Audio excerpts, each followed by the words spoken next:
Okay, I believe I am nearly live. Yes, I am live. Hello, everyone. Hello, everyone. So this is Yoshito again, here to close the event. So it's just a conclusion of today, summarizing what we've learned today, so that you can go and check the videos you prefer first, and then in general about this event, the Grand Multi-Literacy event. So it was a 3-day event, everything about multilingual literacy. So if you're interested in this topic, go and check out all the videos. We've had loads of speakers, and I'm really grateful for their participation. So we had speakers live. We had also speakers pre-recorded. So the authors and the Japanese session, so about how to teach Japanese kanji, were recorded previously to make it more manageable for me. But you have loads. So I would like to first take this opportunity to thank all the people who have participated in this, and also all the people who have shared about this event, because like there might be lots of value in the videos. If it's not shared, if people don't know about it, it's lost. So thank you very much as well. I would like to thank as well our two sponsors. So it was Uter's International Lounge and Academy, and Fluent Books Publishing. So you can find reviews of the services they offer to help multilingual families on the page on my YouTube channel. So the background is purple for them. So purple background. And yeah, so I have really enjoyed it. It was a bit exhausting, but I have really enjoyed all the discussions we've had throughout these 3 days. I've learned a lot. I hope you learned as well a lot. I can imagine that no one could really follow each session because you have your lives and you have other things to do. But I really encourage you to go and watch them. They're now all on my YouTube channel. You have a playlist. I'm going to rearrange so you can have it in chronological order. But all the videos are in the playlist, the Grand Multi-Literacy event. Yeah, so check it out. Also, a reminder as well that you have until next Saturday, so the 7th of October, to enter any giveaway that are organized by myself, but also many speakers gave out some of their books or resources for free. So yeah, go and enter the giveaway. You can just click on any red gift icon in the program. And again, I'm going to leave the link in the description of this video as well. So a little review. Oh yeah, so sorry, one thing that I would really appreciate in this session is any feedback from you about this event. So I imagine you couldn't follow everything, but anything you took away from it that you thought is good, that you're going to implement or you've learned from, or anything about the program itself. Did you enjoy it? Were you hoping to have other kinds of session, maybe other languages? We had 5 languages represented, but did you need more? We had authors for resources, researchers for the research part.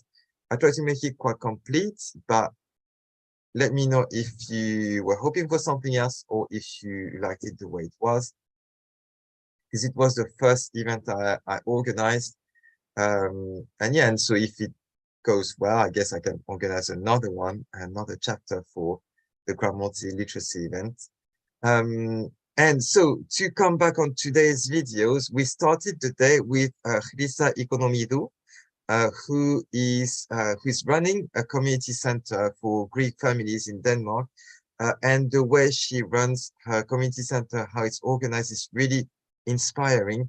So I invite everyone to go and check it out, not just if you run a Saturday school or community center yourself, but also as a parent to see what can engage our children to read and write, because that was the main thing about the video, to talk about how we can engage them and how we can teach them to read and write in a language, in our home languages, when they don't have the same alphabet or script as the majority language, so the language they probably read in school. And yeah, so that was the first session. Then we spoke with Veronica Ospola, about who is a homeschooling mom, but also a speech and language therapist, and she specializes in bilingual families. Um, and so we talked about English with her, how we can introduce English, so all languages or can be taught in a different way, or I guess should be taught in a different way because they have different specificities about their own languages, and that's why I wanted different languages to be represented. So we spoke about English with deep orthography, so things I can apply as well to French, which is one of my languages. And yeah, I think the biggest takeaway was that there are many methods and approaches that exist, and following 100% is not necessarily the best way to go about it. So it's good to know about different methods of teaching our languages that exist, and just pick here and there what we think is going to work better with our children, because not everything works with every child. So that was a big takeaway from it. And I invite you to watch the rest. Then I did a session on how to make reading and writing relevant to our children, relevant and purposeful to our children. So in this session, it was just applying to all languages, but I think it's a topic or something that a bit everybody mentioned, that it had to be relevant. We can't teach out of context. So in this session, I showed you a few examples of how to make things relevant. I referred back to a few other sessions where speakers were talking about how they make their languages relevant to their children or students. Yeah, and yeah, so the activities I presented were all taken from my book, The Parent's Guide to Raising Multi-Literate Children. You can check it out as well. What else? So, yeah, I can see that there are a few people following. Don't hesitate to comment and say hi, even just to say hi. What else? Then we had the session Arabic with Lina and Cynthia, who approach Arabic teaching about writing, teaching how to write and read in a enjoyable way, in a fun way. So based on storytelling, on games. So Lina has developed a whole curriculum based on storytelling, and they both explain how to bridge the gap between the spoken language that our children know when they grow up, and bridging the gap with writing, which is completely different. And they both give away, so Lina, a book of her curriculum that's accompanied with a CD, and Cynthia is giving away a wooden alphabet game. You can find everything in that video. And to finish, we had the honor of having Dr. Cummins coming and sharing with us lots of insights about all the research he has done in the past, and some of the issues that still exist at the moment and how we can go about it. So I think it's the two things that I would mention is, one, he mentioned that as parents, especially during the first 5 years of our children's lives, it's good to immerse them in reading about script, but also doing in an enjoyable way, fun way, which many speakers talked about and gave you some tips. So you can find this in various videos, various interviews. And the second thing is about the collaboration between families and schools, and especially that schools don't just need to work on languages, but need to be proactive about it, proactively celebrating languages. He referred to the amazing work that the Language Friendly School is doing.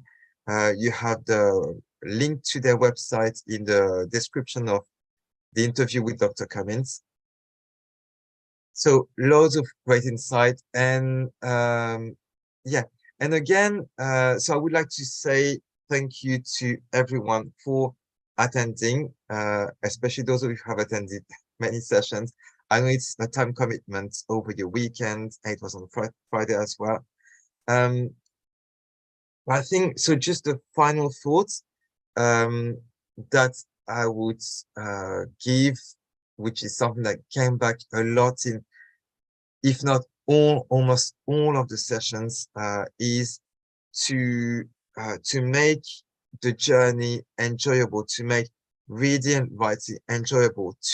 And when I say enjoyable, it doesn't just mean having fun all the time. It can be as well stopping to put pressure on our children to do this and that, but turning writing and reading into something that's fun. I don't know the exact word in English. I'm thinking of ludique in French, but to make it fun so that it creates curiosity, and they can also go at their own pace. And also some of the speakers mentioned it, but to not hesitate to have a break sometimes if it doesn't work. So if, for example, you see that your child doesn't want to read and write, or it could be the same for speaking, but to have a break, wait until they're ready or they're asking for it, but just to keep nurturing this interest about our language. And what else did I want to say? I guess that's the main things. Yeah, I think I said everything. So to finish, I would like to wish you all a good evening, night, if it's night, like here in Europe. Good afternoon, morning, if you're further in the West. And to keep in mind that you need to enjoy the journey. Enjoy the journey of literacy, and but also literacy is not, it's not just about multilingual literacy, it's about multilingualism. So having raising our children with multiple languages, multiple cultures, and if we can also multiple literacy, so reading different languages and writing different languages, and to enjoy it. So I'm going to say bye to everyone. Oh, Marilingo, you're here. Thank you for organizing this fantastic program. Theory mixed with practical advice. I came across this event by accident. Oh, great. And I'm so happy for that. I'm so happy that you found it by accident as well, that you found it. So I guess it shows how useful it can be uh, to share this. I try to put a lot of information, but also practical advice to everyone. So if you found it fruitful, share it as well, again, around you. So, and it's all about multilingual literacy, which sometimes is taken as a subtopic of multilingualism. But from personal experience, I feel it was quite an important or decisive thing in my own experience growing up bilingual. As I mentioned in the session with Dr. Cummins, I went to the extent of wondering if I could call myself Japanese because I couldn't read and write that well. So it can have some impact. Maybe mine was a bit extreme, but he said that it's quite common to feel that way. So I guess this work, this event is going to be helpful for many people. So I really hope many people will listen to these fantastic interviews later on. Thank you very much, Marilingo. If you want to share them, feel free to share them. That's why I made them. I made this event free and online, so it could be shared very easily with many people. You just need to copy a link, send it to someone.